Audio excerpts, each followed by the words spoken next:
the ring to running things in the ring. Now, if you're a boxing fan from Chicago or just a boxing fan period, you already know his name, Bobby Hitz. How you doing, Bobby? Good, how are you? Great. Appreciate the time, you took out of your day to sit with me so we can just talk about boxing, man. The sport I love, the sport you're involved in. You, like I said earlier, you fought. You now you're one of the biggest promoters here in Chicago. So You stop right there. all right. Not one of the biggest, the biggest. Okay. Contrary to some newcomers who want to all of a sudden diminish my 35 years of hard work and act like they're going to recreate the wheel, and then they go back to a gymnasium. Like, got a long way to go, fellas, before you catch up to me. Oh shit. All right. Yeah. We're gonna go right into that one. All right. Well, you set the table, right? Yeah. So I couldn't Okay. let that pass. All right. All the new promoters coming up and stuff. Like obviously you kind of already answered it. You having to compete with them or? Listen, I'm in the restaurant business in the city of Chicago, which is one of the finest food markets in the world, and I have no problem staying in that space. To me, I don't have any, to me, anybody can go out and do whatever they want to do. Just do your thing. Don't overstep your boundaries. Be respectful, right? Right. I don't disrespect anybody. I don't take anybody's fighters. I don't take anybody's ideas. I don't take anybody's anything. But when guys, they want to come out, and it takes 3 or 4 of them to come and match me, right? So I'm one guy. They got to kind of circle the wagons, like we're going to go get him. When they make their statement, taking boxing to the next level or something that they said, yeah, they went down like 10 levels. That's the next level they went to. Because, to me, I have fought bigger battles against way bigger promoters, and to me, the mere fact that nobody can just stay in their lane. You want to be a promoter, promote. You want to be a manager, manage. You want to be a trainer, train. When you start coming into my area of expertise under false pretenses and using my good name and my reputation to bolster your thing, I have a real problem with that. Because let's face it, I'm not a guy. I don't go to the gyms. I'm not a jock sniffer. I'm not a guy that had I let the body of my work speak for itself, right? All right. So these guys that have the ear of these young fighters, and they manipulate them into thinking, oh, Bobby Hitz, he's a bad guy because they can't do their job. I got a half a dozen phone calls that one of the guys in that little silly group, a trainer from that group, was in his gym saying that I was sabotaging their show because they couldn't make fights happen. And it's like, so now think about this. You're a young, impressionable fighter. You hear there's this big bad guy, Bobby Hitz, because if you listen to folklore, like it's Jason, it's Freddy Krueger, and it's Bobby Hitz, right? Right. The three bad guys of the world, right? And so when they make statements like that in front of these fighters, it's very irresponsible, it's manipulative, and it's like the guy who's trying to date a girl. And the only way he can get the girl is by saying, well, if she has a boyfriend, saying, well, your boyfriend's this, your boyfriend's that. He can't get the girl on his own. Right. So he has to dirty the boyfriend up to get her. That's what these guys do. And I've been dealing with that my whole promoting career. Guys coming in, and rather than just do what you do, they have to diminish my existence to bolster theirs. So anybody that has any common sense can see right through that. And if you are not an intellectual person, then you fall for it, right? So I've been dealing with that my whole promotional career, my whole career as a promoter. All right. So they ain't doing in your eyes, they're not doing their fighters any favors. No, because first of all, they're standing in the way of making good local fights, number one. Number two, I'm not the bad guy. Right. I'm a businessman. I am a businessman. And to me, I heard plenty about that event. Fighters came to me saying they didn't get paid and all these other things, which I don't know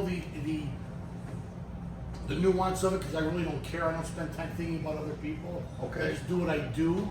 But when you try to diminish my existence, I have a real problem with that, because beat me one-on-one. Be better than me. I dare you to be better than me. But don't come with your garbage in your gymnasium and try to act like you're going to, like, it's not even competition. It's silly. It's silly. Coach, So like, what's it gonna take, like Chicago, like to produce a big star? Like, if they reached out and wanted to collab with you, would you, or if not even respectfully if they came, or? I mean, listen. If there's a good fight to be made, we make it. Like, I am not. There's no ego. It's about making good fights for the fans. And it's making good fights for the fighters. You know, the problem with local boxing is, you know, when no man can do it all, right? So, like, if you're a trainer, train your fighter. What do you think? I don't know how to train fighters. Should I go back and train fighters? Should I be like I can do it all, Right? Because I've done it all. But I've chosen my path, the one that I'm going to go down, and that's the way I do it. So I'm not trying to be all things to all people all the time. I'm just trying to be me and do what I do best, right? So to me, my phone's always on; it's never off. I'm actually thinking about having a boxing summit where bring all these guys in. We all sit down, put it on the table, and figure out how we can all work together. Because one of the guys in the deal had come to me early when he first started, you know, like pledging all this respect and all that kind of thing, do all the right thing. But all of a sudden, like, he turned like real cocky, like for no reason. It's like, wow, look at the balls of this guy. Like, it's like crazy, you know what I mean? Like, but all it does, like, it woke a sleeping bear. I mean, like, so to me, the last thing you want is me to be on my game. Because when I'm on my game, then nobody can beat me. Nobody. So Right. they got me back on my game. Because we're going on doing our thing and whatever, it's good. Now they got me paying attention to it. Right. Before it was cookie cutter for me because it's cookie cutter. I've been doing it so long, I could do it in my sleep. But now I'm paying attention. All right. See Right. what's going on. Right. Yeah. Keep your hand on the pulse and all Right, that stuff. right, I got you. right. I got you. Mhm. So, like with the coming back to the Chicago fighters, what do you think that the right route is? Like taking more risk right away, or like slowly just coasting? Because for me, my opinion, real quick, is I think they should, you know, best fight the best. Then you in each weight class, everyone in Chicago, then you have the best out of each weight class representing Chicago at a different level. Well, you know, I very rarely will send my fighters on the road. Okay. I've sent them on the road twice this year. I'm 2-0. Okay. What can other guys say? What's their record on the road, right? Bigger isn't always better. And to me, that business model doesn't work for me. I want to groom my fighters and groom my talent according to their abilities. And you bring them along, as I've done for 35 years. And if you let me do my job, you're going to get somewhere. If you try to circumvent the process, go with God, I don't know what to tell you. Right. But at the end of the day, you know, guys with 7, 8, 9 fights, they're still learning. Why are you cannibalizing their career? It doesn't make any sense. For me, it doesn't make sense to me. Right. Because if you build it, they will come. If you want to make money, put the work in on this level. So to me, if I'm a fighter, I want to clean up my backyard first. I want to get rid of everybody in my weight class in my hometown, so I can cement my supremacy, right? Right. But all this, he's my friend, he's this, oh, the trainer doesn't like the fight because he doesn't like the other trainer. It's all bullshit. They stand in the way of making good local fights. Every show I do, I try to make local fights. And it's the most difficult thing for me to do. You have a better chance of seeing Bigfoot than making a local fight in this town. You know, like I was just in Detroit where that was my adopted hometown when I was fighting. And I got treated with so much love and respect for what I do. Like, it felt so good to be around boxing people that appreciate what I do. But in this town, it's like, I must have made it look too easy because I don't get the love and respect here. Not that I need it, Right. You know, but it's like I'm a smart guy, and you can see it, you can feel it. It's like, everybody looks at like what I did is like no big deal. I've only been keeping it alive for 35 years on my own with the people that I do business with, right? Us together have been doing it. Right. But it's the business model that's been working. And you have some snakes that come in and out, they try to join your forces and they try to figure out what you're doing. And I say it all the time, listen, there's a million hamburger joints, there's only one McDonald's. So you can come and get close to me and try to figure out how to do it, but at the end of the day, you still don't have the wherewithal to do it the way I do it because of my instinct, my intuition, and my years of experience and knowledge in this business. So, right. And I'm just talking about locally. There's great guys all over this country that do it. My counterparts, I have great friends, in Providence, Jimmy Birchfield, Roy Engelbrecht out in California, Joe DeGuardia in New York, Artie Pulo in Philly, Russell Peltz. I have great friendships with these guys because these are old school boxing guys. They get it. Right. They get how it works. They see the terrain changing, and it's a different world we live in now. And so we have to adjust ourselves to what's going on now. So it's nice to have those friendships and relationships. Carlos Linas in Detroit has a great promotion out there. So it's nice to talk to boxing people that get it, not guys who have an idea but no implementation of the idea because the idea doesn't make any sense. Right, and that's a big difference there. He's talking about how much longer they've been doing. We got generations of doing it. Right. Them guys you just named, all those promoters and stuff. Yeah. Yeah, so that makes sense. What advice would you give the fighters like to avoid, like to they don't ruin their careers? Don't listen to the noise. Don't think bigger is better. Have a complete understanding of where you're at. And sometimes, on the business side, we have to keep our fighters away from the bright light, right? Because a real fighter wants to go to the bright light. And it's your job to say, is it ready to walk through that door? Are you ready yet? And I saw that like with, my manager was Jackie Callan. We had James Lights Out 20 was on our stage. Right. And James, he wanted to fight everybody. And sometimes you had to pull the reins and kind of guide him this way. And look what he turned into. Because he followed the process. And look what happened. He has a Hall of Fame career, right? That's right. Because he followed the process. Some guys, when you're taking these early shots, when you got 6 or 7 fights, the thing about boxing is 1 or 2 losses can wreck a guy's career. It's unfortunate, it shouldn't be that way, because MMA, you could have 5 or 6 losses, you're fighting a main event, right? Right. But boxing is still held to a different scrutinization. So you have to be cognizant of that. What I try to tell my fighters is, listen, while we're building your career, we have to build credibility. You can't be one of these guys that's going and buying these fights in these third world countries and think any real boxing person on the business side is going to respect what they're looking at. Because they know what that is. They know what that means. Don't be in a hurry to go nowhere. Don't build your record beyond your ability. It's okay to take your time. Especially if you're a 22-year-old kid or whatever. Take your time. Don't be in such a hurry to get yourself to 10-0 and then now what do you do?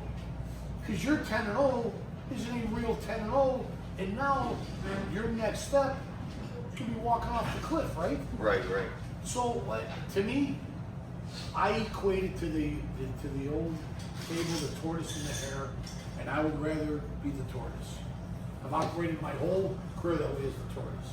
Just take your time and and get do to it the right. finish line. Yeah, right. Because to me, like Paul Masson once said, "I will serve no wine before it's time," or Brad on Fast Times at Ridgemont High, "I will serve no fry before it's time." Right, right. So it's the same thing. You're not going to put a fighter out there before he's ready, and it's really hard to be ready. It's really hard to go on the road in this business and win.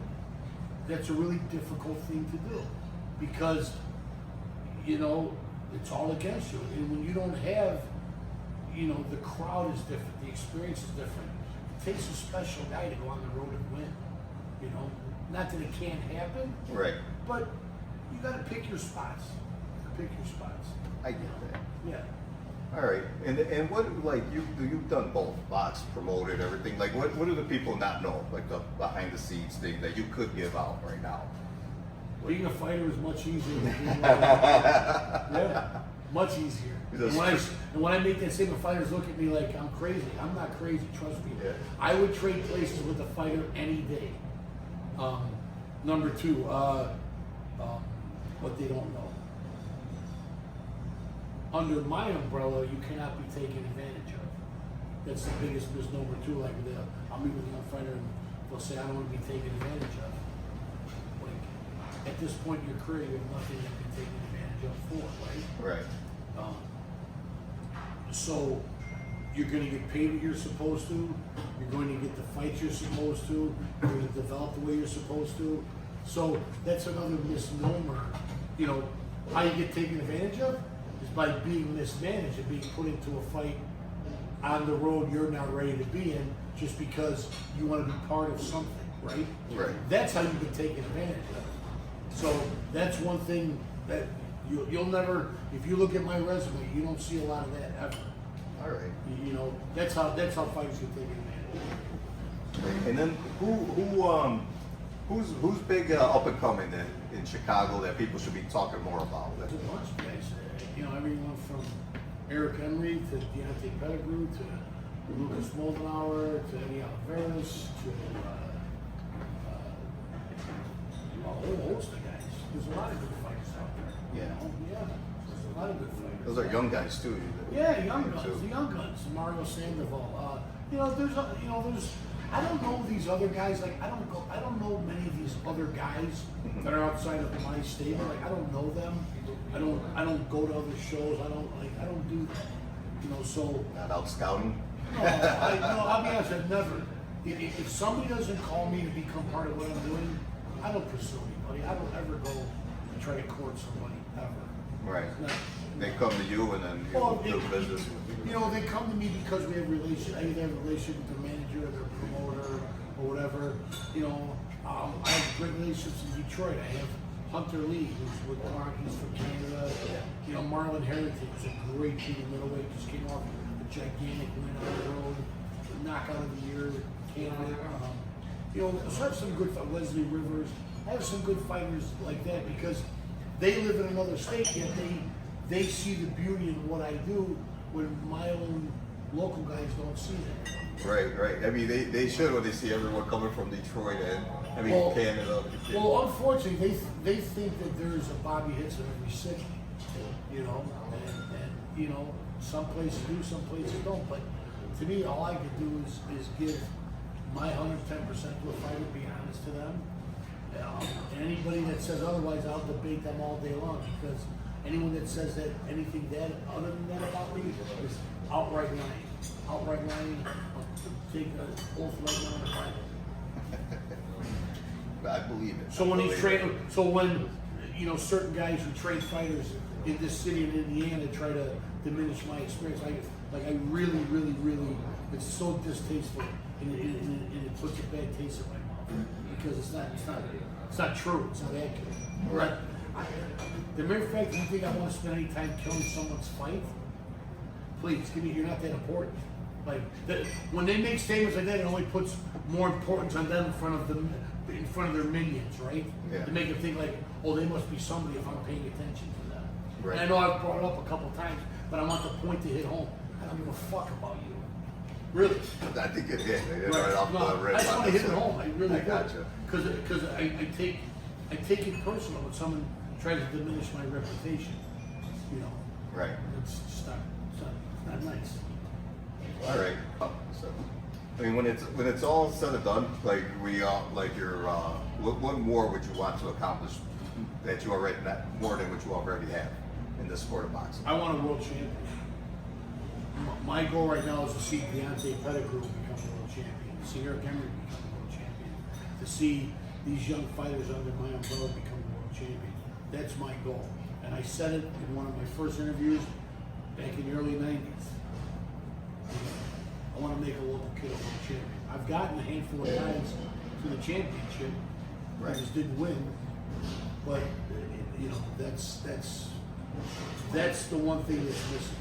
I've gotten guys like top 10, you know, regional championships, national all that stuff on television, big undercards. I've done anything that anyone else has already done it. The world championship is new. Okay. Well, you got the talent now in the few you named. You got Luke, Eddie also on there, so it's looking like it's going to happen soon. So. Well, you know, to get to that level, it's really serious. That level is really super serious, and that's why I think the one missing link in Chicago is there's a million trainers, there's no teachers. See, I came from a teacher, not a trainer, a teacher, when I was in Detroit, and I got a Harvard education in boxing from teachers, not trainers. They're different. I got you. And are there certain trainers you don't like want to deal with their fighters, or you're open to any fighter that comes to you? Listen, I'm open to anything that's not going to give me a headache. You know what I mean? And so when a trainer starts telling me how I should do my job, that would be like me showing up at his gym and telling him how to do his job, right? Which I know that I'm totally capable of doing so, but I would never do that. Right, not overstep. No, and so to me, sometimes the fighters put their faith in the wrong people. You know what I mean? Yeah. So a trainer's job, in my estimation, if the manager and I discuss we're going to fight fighter A, fighter B, whatever, he goes back and tells the trainer, we're fighting so-and-so. Okay, fine. Like, if we've decided that we feel this is a good fight for the fighter, the trainer's job is to really get him ready for that fight. Now, here, granted, there's situations to where, you know, his input is very important as to the ability of our fighter. Right. But we wouldn't bring a fight to our fighter if we didn't feel he had the ability to beat him. So, so you can take that one piece out of the puzzle, because some people might hear it and say, well, what if he can't beat him? Well, we wouldn't even entertain that if we didn't feel we had a chance to win the fight. Right. So take that right off the table, because we feel he can win the fight. It's your job as a trainer to get him ready. Right. But become a teacher and teach him how to win. Right? Yeah, make the adjustments. Right. You Right. know, plan A, Right. plan B. Right. You know, that good stuff. Right. All So, right. so you know, that's pretty simple. Any fighter ever broke your heart or anything? Like you trained them, got them ready? All the time. All the time? All the time. All the time. See, people hear about the bad business guys, right? Yeah. But they don't understand, like, there's a lot of great fighters out there that are great kids that'll be my friends the rest of my life. But there were some guys that were sneaky and underhanded and breached their contract, and, you know, when you treated them right. And Yeah. so, you know, I've learned not to care anymore. I used to care a lot. Yeah. You know, so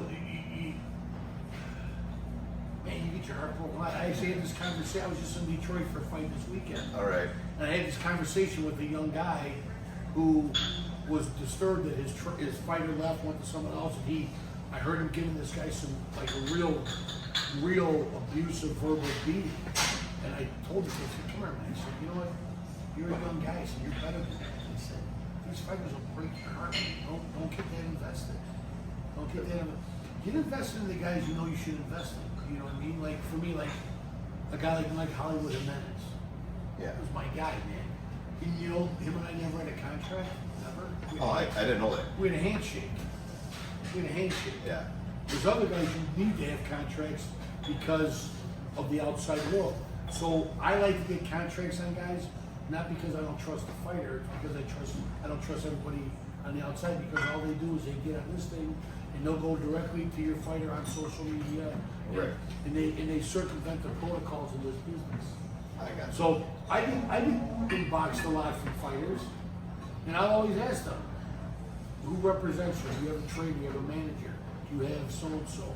Or if someone says, call this fighter, so I'm not calling him. Who's his people? Like I try to run very respectful in that manner. Respect everybody who's in the business. Chain of command. Exactly. And so, to me, you know, having that relationship with guys is really super important.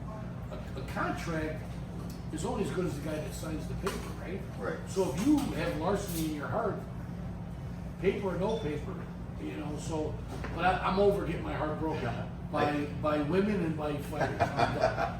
No, I asked that question because with Eddie Hearn and that Conor Ben situation, Right. they went to Zuffa. I think they must have had a handshake deal. I felt so bad for it because Yeah. Eddie put his heart and soul into that kid.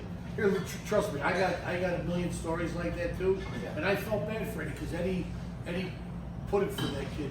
That's just. But the nice thing about boxing, it's a very karma-driven business. Mm-hmm. A lot of karma is involved. It's a very spiritual business. Right. Very spiritual sport. So we'll see how it ends up, right? Yeah. Well, and then we're just rolling off of that, like with the whole. You've been paying attention to the whole Zuffa and Dana White getting involved, or not really? No, not really. I don't know much about it. I don't, you know, to me, I got my own stuff I'm doing. I don't really know a lot about it. I just know Okay. they're trying to change some rules, but they're saying that the rules are. I really don't. I'd be irresponsible if I commented. I don't know. I didn't look into it. Like I really don't care. No, I got it. That's the whole. Yeah, but the. All right. Phenomenal, Yeah. So. You know, I just saw some things, but I saw the guy Khan, I think is his name, and he was saying what they're trying to do is give us the option to do things. It's an option. It's not a must.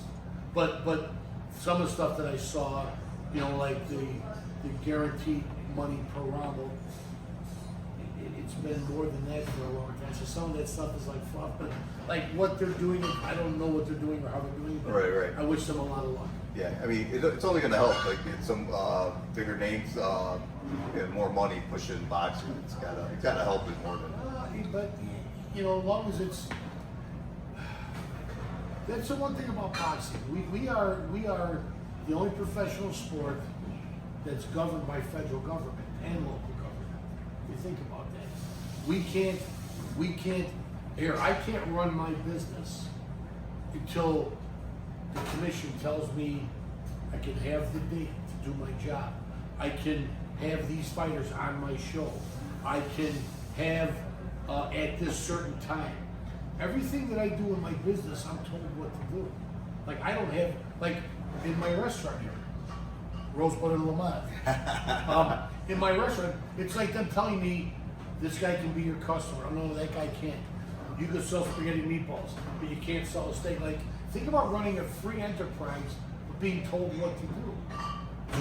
Those are really difficult waters to wade through, right? It ties your hands up pretty good. So I'm literally, everything that we do in this business, we're told what to do. So, you know, there's a level in which it's not really free enterprise because we can't just do what we want to do. So I think if I'm reading the tea leaves, not looking much into it, but if I'm just kind of picking up what I'm hearing, they're trying to create so they can kind of do their own thing, however they want to do it. Right. Like I can't do a championship if I want to. I can't do to be part of that. So I think they're just trying to do things to make it easier for the promoter to do things. I think. Yeah. I think. We'll see. We'll see where it lands in a couple of months or next year. We'll be safe. Yeah, because I watched Oscar and I watched Nico and I watched them give their testimony. Yeah. And so I try to pick up, like what they're doing. Yeah, we'll see. if you can change something, in boxing, what would you change? Like, if you snap your fingers, you could change that rule right now. What can I change? Yeah, what would you want to change? The mentality of the opposition. Point being, it's like making fights is the most difficult thing to do now because of the financial expectation that these kids have. And I'm a club promoter. Never claimed to be. I'm a club promoter. That's what I do. And we have budgets, so we have to work with it, right? And what these guys who go out and are on the other side, they'll take a fight and they'll get paid a good clip, right? Yeah. But then they lose. Well, then that doesn't mean that every fight you get from that point on, you're in that realm, right? So if you had a $10,000 fight and you lost, guess what? You're not a $10,000 fighter. Right. So when I'm trying to make an off-TV fight for you, you know, with a guy that's beatable and whatever, you can't expect me to pay you the same thing because you lost that last fight. You didn't earn that. Right. If you win, you're in. If you lose, you start over. So the mentality of these people needs to change. I wish the internet would get shut off. I wish all that stuff, because you know it just creates a really false sense of business. Right. No, then they just Google anything, get hyped up from other people or. Yeah. No, I get it. And if yourself now knowing all this that you know, hey, before you promoted your first event, like what would you have told yourself? Like, Don't do it. yeah. Just get in the restaurant business. You would have said. I love the restaurant business. Listen, I love everything that I do. In boxing was a big love of mine, but I got to tell you, sometimes the people in it, whether you, I've seen a million great business guys, very financially sound, come into this business, and they don't walk away, they run, because everybody takes advantage of that. And so to me, when I see situations like that, and listen, I don't have partners, I work on my own, it's my own money, it's my own thing, right? So, you know, I'm thankful for the sponsors that I have that help me get through this. But at the end of the day, you know, it's not like, those little rascals that go, hey, let's have a show, right? Yeah.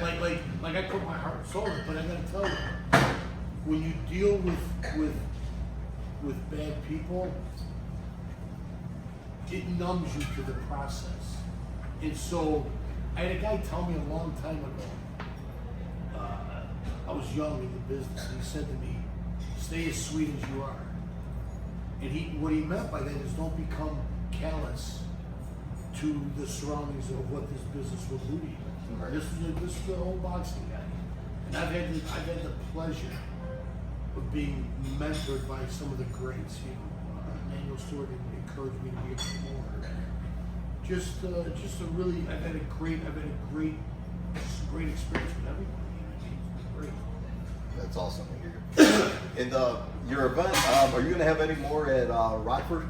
Yeah, I just have to get with them on some dates, and, you know, so it's like I just, you know, we had a couple of smaller shows this year, undercover shows, and we'll come out with this first kind of public show, and I got some things cooking. So. Okay, because that was a good show. I was at the first one you did. It was a good great time. there. Yeah, you know, it's great. But like, you know, it's about time and place. Like, we bring a lot of people from Chicago, so Friday nights aren't advantageous to us. Like, so it's kind of crazy how when I started promoting, I did Tuesday, Wednesday, or Thursday nights. That's what I promoted. Right. And I used to sell the place out. It was great. Now everything is so segmented and fine-lined, and you have to really find that sweet spot. You know, it's just different now. You know, it used to be Friday night fights. Well, I can't bring Chicago people all the way down to Rockford on a Friday night at 7 o'clock to start when they have to get off work. Yeah. So, like boxing's become, you have to really manage the experience better. You know what I mean? So. I gotcha. And then May 29th, Yeah. talk about that one. That's about that show. Yeah. What you got going on in there and who's fighting and everything. Oh, my head's like. Let me think about this now. So. Or where it's at too. Like, Well, it's at the Belvedere Banquet Hall, which we started doing fights here back in, I think 2012, 14. Like we did fights here for a long time, and then we kind of outgrew the space. Okay. And then we were, you know, bigger shows, whatever. But now since COVID, we've kind of had to start over. I'll be honest with you. It's not the same. COVID kind of, you know, took a certain layer off of all businesses, right? So even though it's in the rear view mirror for us, Right. you know, we're still rebounding from it because we got completely shut down. So people found themselves doing other things. Boxing wasn't on their, so, you know, out of sight, out of mind. Yeah. Right? So people have filled their time with other things, and so it's like you're almost redeveloping a whole new crop of people. So it's at that stage right now. Yeah, you lost your grip on them when you had them, and Right, then right. take a year of nothing. Then Right. it's like So the Belvedere's great. I mean, you know, Lucas Moldenauer, Eddie Oliveras, Mariano Sandoval, Kevin Gibbs, Lee just fought, right? He won't be on this Hunter card. Lee. No, Hunter just fought a great fight. It's a real cocky guy. Wow. Who else am All right. I draw a blank. Oh, it's all right. And who? How did? Sorry, anybody, if I just can't think right now. How did Hunter Lee do? He in won. this fight? He won handily, but the kid he fought was really brash and really like he was the kind of guy you'd love to hate. Yeah, I was like, Yeah, just a brash kid. Yeah. nice. And, you said earlier you don't really go to the gyms that much, and stuff, but like any gym culture that you wish you see more of or less of? The Croc experience was great because everybody worked hard.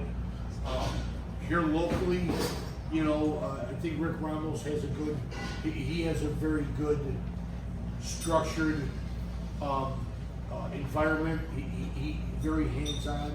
I like the way he does it. I like the way Pat White does things. Okay. Also very structured, very much you know, regimented. Yeah. You know, Gregory Boxing, Joe Phelan has a really good thing with Wayne Gregory and Jason Branson. Their brand, they got really good gyms. But outside of that, like, you know, I see other things and it's like, what's in that ring? What you call it? It's like it's you know, there's no instructions being given. I don't know. It's just different. You know. I get what you're I saying. mean, George Hernandez, until he retired, ran a really tight gym at Garfield Park. And George was he was a monster. Yeah. Granados is a little tricky. Yeah, George. Listen, one thing about it, if you trained under George, you were ready to go. You were in shape, man. You were ready to go. Yeah, that's good. Anything else I missed? You want to let the fans know, or? I don't know. I mean, I have nothing really. Just, you know, May 29th, the Evening of Young Guns, the Belvedere Bash. Tickets at hitzboxing.com, hitzboxing.com. If I'm going to tell you food, come out here to Rosemont, Vermont. I might make something for you. Yeah. He called me in Come the here. kitchen today when he came in. Yeah, it was good. It was good. I'm gonna stay here for dinner, so there you go. Yeah. I appreciate your time, Bobby Thank Hitz. you. It was a pleasure, and all this new information that I got from boxing and a little, you know, look behind the curtains and everything, how things work. Yeah, listen, there's a lot to talk about, but it's like, to me, we have to just forge ahead. I'm looking to develop all these young guys, and hopefully they have the wherewithal to take the reins and take Chicago boxing to the next level. Chicago boxing's dying for a superstar. Can it be you? Right? Yeah, I like that. Right. I like that. So I might have. See tomorrow's champions today. There it is. Not right today, but May 29th, you'll see it. All right. Follow Bobby Hitz at Bobby Hitz Boxing. All right. Yeah, Thanks. HITZ boxing. I remember Fight Face boxing. It's better life. And I don't always drink Coke, but I do. It's closer. It's my new sponsor.